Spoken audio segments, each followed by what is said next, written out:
Alright, so now we're ready to talk about Newton's method on manifolds.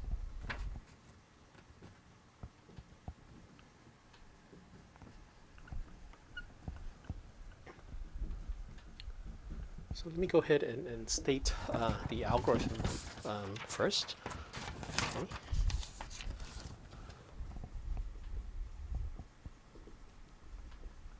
So this is the geometric Newton method.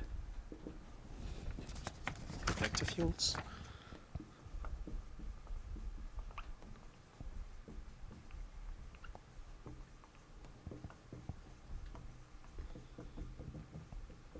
And of course, if you want to apply it to optimization, then the vector field equation will probably be something like a gradient vector field of the function.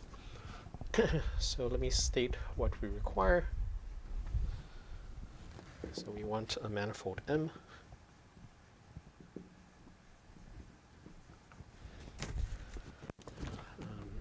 So some sort of retraction, which again generalizes the notion of the exponential, for example. It's like on a Riemann manifold. Okay, we have an affine connection.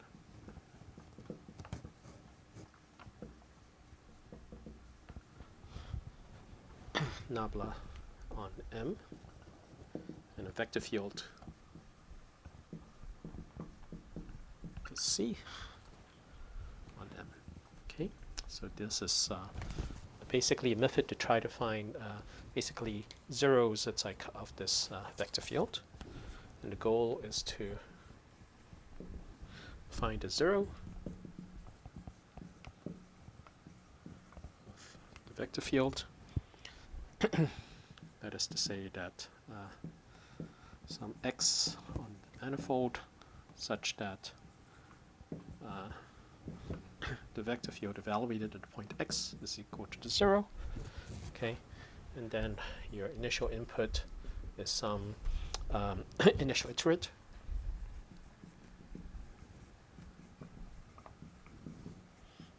X0 on the manifold M, and then the output is the sequence of iterates.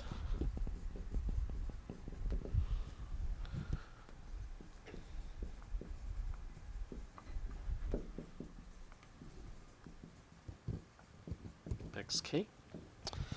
All right, so let's state the thing. Okay, so for k equals to 0, 1, 2, and so on, you do this.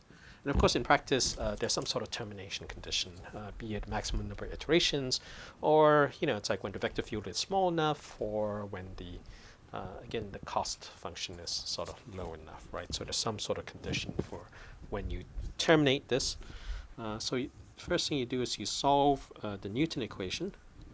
Okay, and the Newton equation gives you a way of figuring out the search direction in some sense. Okay, so it involves the Jacobian is equal to negative of the vector field evaluated at that point.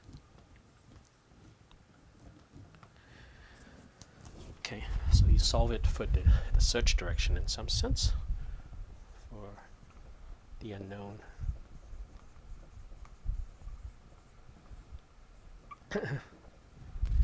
Eta k and txkm, okay, where this Jacobian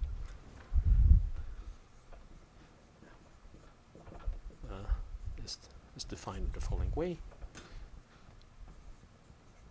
So this is just defined to be the covariant derivative, right, of that vector field in this direction. Okay, all right. So again, that's how the covariant, the affine connection comes in, right, is in defining this Jacobian here, right? So you should think of this Jacobian, right, at the point x as being a map from txm to itself.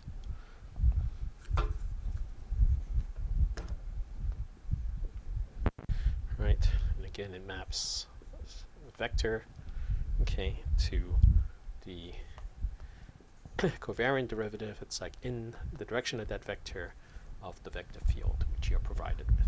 Okay. All right.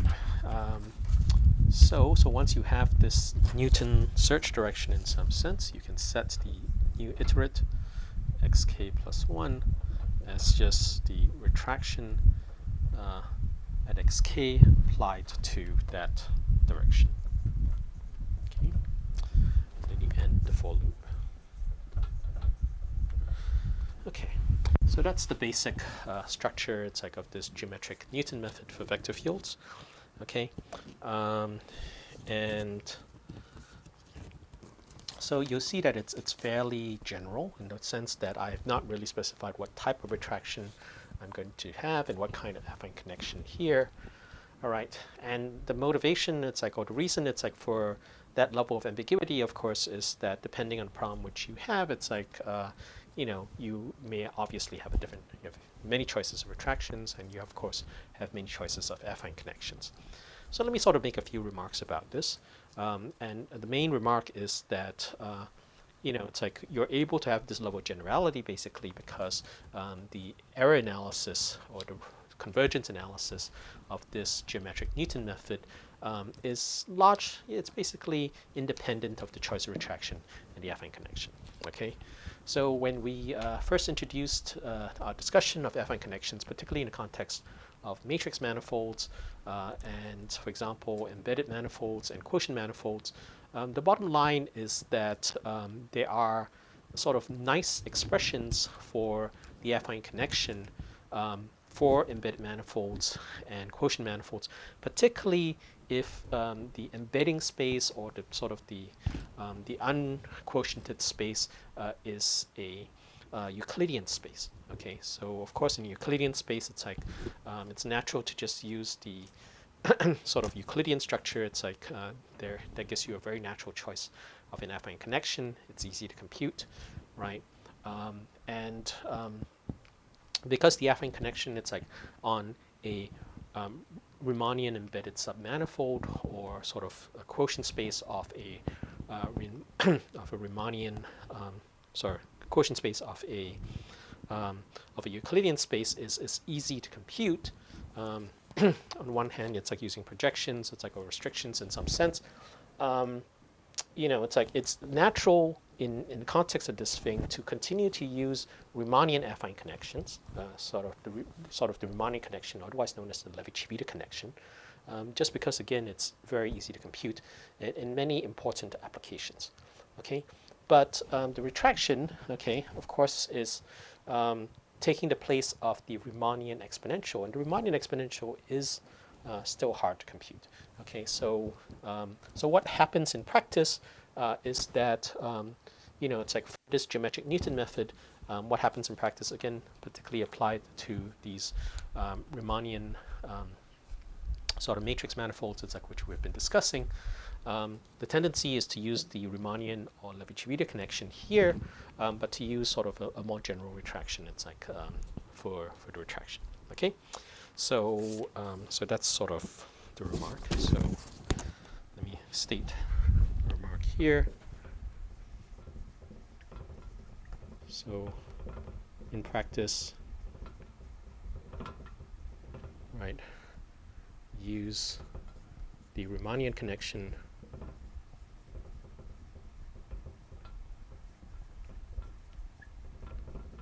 because it is easy to compute in many cases.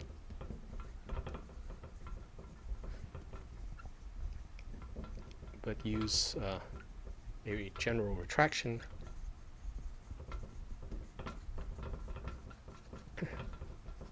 as the Riemannian exponential is hard to compute.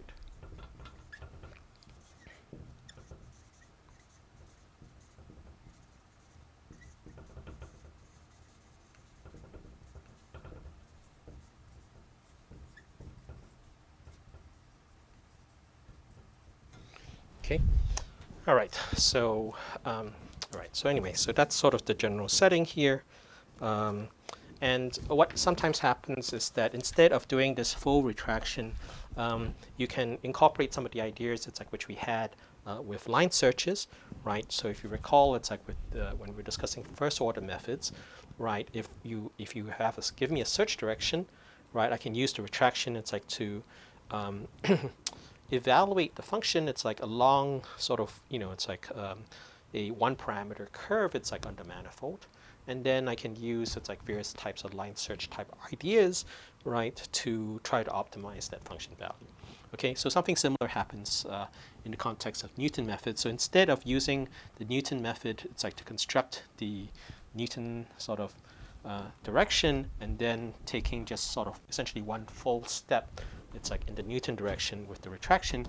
Here you could use the line search method instead, right? So here, right, you can use line search instead. Okay. All right. So anyway, so that's sort of the general setting. It's like for what we're going to discuss about Newton methods on manifolds, and yeah. So we'll continue. It's like with more specific examples, particularly applied to optimization of scalar valued functions in a little bit. So let me stop here for now.